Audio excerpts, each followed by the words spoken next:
নমস্কার বন্ধুরা, দেখে নাও আজকে আবার তোমাদের আমি ভূগোলের সাজেশন দেবো 2025-এর ম্যাপ পয়েন্টিং ও 5 নাম্বার। তো আগে 5 নাম্বারটা দেখে নাও। 5 নাম্বারের কোশ্চেনগুলো যেমন একটা হচ্ছে হিমালয়ের ক্ষয়কার্যের ফলে সৃষ্ট 3টি ভূমিরূপের সচিত্র বিবরণ। 2টা শুষ্ক অঞ্চলে বায়ু ও জলধারায় মিলিত কার্যের ফলে সৃষ্ট ভূমিরূপের সচিত্র বিবরণ। 3টা ভারতের পূর্ব পশ্চিম উপকূলের সমভূমির প্রাকৃতিক বৈশিষ্ট্যের পার্থক্য। 4টা ভারতের পশ্চিম হিমালয়ের ভূপ্রকৃতির সংক্ষিপ্ত বর্ণনা। 5 গম, ধান, চা, কফি উৎপাদনের অনুকূল প্রাকৃতিক পরিবেশ। 6টা ভারতে নগর গড়ে ওঠার কারণ ও নগরায়নের সমস্যাগুলি লেখো। 7 পূর্ব ও মধ্য ভারতে লৌহ ইস্পাত শিল্প গড়ে ওঠার প্রধান কারণ। 8 জোয়ার ভাটা সৃষ্টির কারণ ও প্রভাব লেখো। 9 উত্তর ও দক্ষিণ ভারতের নদীর প্রাকৃতিক বৈশিষ্ট্যের পার্থক্য লেখো। 10 পৃথিবীর নিয়ত বায়ুপ্রবাহগুলির উৎপত্তি ও গতিপথ চিত্রসহ ব্যাখ্যা করো। 11 ক্রান্তীয় মৌসুমী জলবায়ু অঞ্চলের প্রধান বৈশিষ্ট্যগুলি লেখো। 12 সমুদ্রস্রোত সৃষ্টির কারণগুলি লেখো। 13 ভারতের পলি ও কৃষ্ণ মৃত্তিকার বৈশিষ্ট্য লেখো। 14 নিরক্ষীয় নিম্নচাপ ও মেরুদেশীয় নিম্নচাপ বলয় সৃষ্টির কারণগুলি লেখো। 15 বায়ুমণ্ডলের টপোস্ফিয়ার ও স্ট্র্যাটোস্ফিয়ার স্তরগুলি আলোচনা করো। 16 বায়ু সঞ্চয়ের ফলে সৃষ্ট 3টি ভূমিরূপের সচিত্র বিবরণ। 17 মধ্যগতিতে নদীর সঞ্চয় কার্যের ফলে গঠিত 3টি ভূমিরূপের সচিত্র বিবরণ। ভারতীয় জলবায়ুর প্রধান বৈশিষ্ট্য সংক্ষেপে লেখো। ভারতীয় জলবায়ু নিয়ন্ত্রণের প্রধান কারণগুলি লেখো। 20 নদীর ক্ষয়কার্যের দ্বারা গঠিত 3টি ভূমিরূপের চিত্রসহ বর্ণনা লেখো। শৈলক্ষে বৃষ্টিপাত কীভাবে সংঘটিত হয় তা চিত্রসহ ব্যাখ্যা করো। আর শেষেরটা হচ্ছে ভারতের বিভিন্ন অঞ্চলে জনবন্টনের তারতম্যের কারণগুলি লেখো। তো এই হচ্ছে তোমাদের 5 নাম্বারের সাজেশন। দেখে নাও 22টা আছে এখানে, তার মধ্যে এক একটা খুবই গুরুত্বপূর্ণ। 7টা সেটাও খুব গুরুত্বপূর্ণ। 18টা খুব গুরুত্বপূর্ণ। 11 আর 10 খুব গুরুত্বপূর্ণ। এবার 5 যেখানে আছে সেখানে গম আর কফি, এটা খুব গুরুত্বপূর্ণ। 3টাও গুরুত্বপূর্ণ। তো দেখবে, আশা করছি এখানের মধ্যে পেয়ে যাবে 5 নাম্বারের। তো এবার ভূগোলের ম্যাপ পয়েন্টিংটা একবার দেখে নাও।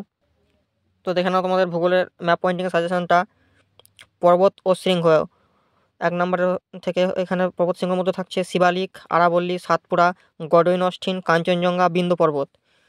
2 মালভূমি থেকে থাকছে লাদাখ, ডেকান ট্র্যাপ, ছোটনাগপুর।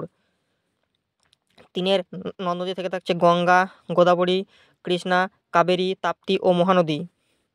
হ্রদের লোকটাক, পুলিকট, চিল্কা, উলার, কোলেরু। প্রণালী ও উপকূল করমণ্ডল, ইন্দিরা পয়েন্ট, কন্যাকুমারিকা, পকপ্রণালী। স্বাভাবিক উদ্ভিদ চিরহরিৎ অরণ্য অঞ্চল, মরু অঞ্চলের উদ্ভিদ, ম্যানগ্রোভ উদ্ভিদ অঞ্চল। মৃত্তিকা ল্যাটেরাইট মৃত্তিকা অঞ্চল, মরু মৃত্তিকা অঞ্চল, কৃষ্ণ মৃত্তিকা অঞ্চল। কৃষি গম, ধান, কফি, কার্পাস, মিলেট ও ইক্ষু উৎপাদক অঞ্চল।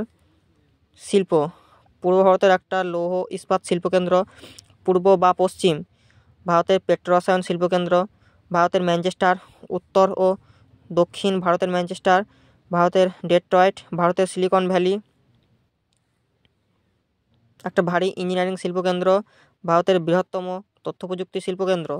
এবার 10 শহর ও বন্দর থেকে থাকছে ভারতের প্রবেশদ্বার, দক্ষিণ বা উত্তর ভারতের বৃহত্তম মহানগর বা বন্দর, আরব সাগরের রানী, নিশ্চয় জানো কোচিন, ভারতের শুল্কমুক্ত বন্দর কান্ডালা। পূর্ব ভারত, পশ্চিম ভারত বা দক্ষিণ ভারতের বৃহত্তম আন্তর্জাতিক বিমানবন্দর, ভারতের বৃহত্তম আন্তর্জাতিক বিমানবন্দর, ভারতের প্রধান প্রশাসনিক শহর, পূর্ব রেলের সদর দপ্তর কলকাতা। এবার অন্যান্য যেগুলো থাকছে সেগুলো হচ্ছে নতুন দিল্লি, পূর্ব উপকূলের একটা কৃত্রিম পতাশয়যুক্ত বন্দর, একটি অতি অল্প বৃষ্টিপাতযুক্ত অঞ্চল, ভারতের রুড অঞ্চল, বিশাখাপত্তনম বন্দর, পশ্চিম উপকূলের একটা মহানগর, পূর্ব উপকূলের একটা স্বাভাবিক বন্দর, ভারতের প্রধান প্রশাসনিক কেন্দ্র, ভারতের হাইটেক, ভারতের সর্বাধিক জনঘনত্বপূর্ণ কেন্দ্রশাসিত অঞ্চল। তো এই হচ্ছে তোমাদের ম্যাপ পয়েন্টিং সাজেশন। দেখে নাও বন্ধুরা, ম্যাপ পয়েন্টিং সাজেশন দেখে নাও। এখান থেকে আশা করছি ম্যাপ পয়েন্টিংও কমন পেয়ে যাবে। ম্যাপ পয়েন্টিংয়ের 10টা থাকে, 10টাই করতে হয়, 10 নাম্বার। তো ম্যাপ পয়েন্টিং থেকেও আশা করছি কমন পেয়ে যাবে। তো বন্ধুরা আজকে ভিডিওটা এই অবধি। আবার এর পরে অন্য কোনো ভিডিওতে আসবো। তো পারলে একটা শেয়ার, কমেন্ট এবং সাবস্ক্রাইব করতে ভুলবে না। তো নমস্কার বন্ধুরা, আজকে ভিডিওটা এই অবধি। আবার এর পরে কোনো ভিডিওতে নিয়ে আসবো। ধন্যবাদ।